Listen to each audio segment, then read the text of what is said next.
Salam kadirli vatandaşlar, salam mehriban iyilleşler. Biz yine de Novottaki protestimizi geçirmekçi. Bu protest New York şehrine geçirilecektir. Ve sizin ehlinizi şol proteste katnaşmağa çağırıyardı. Protest için duşmalı yerimiz önkü ekizler binasının yani fiziki adresi 180 Greenwich Street, New York, saat 10'na.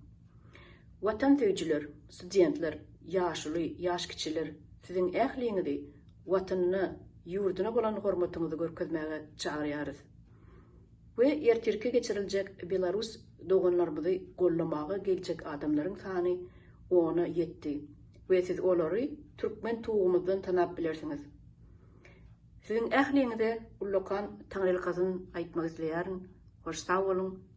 New York'ta görüşürüz.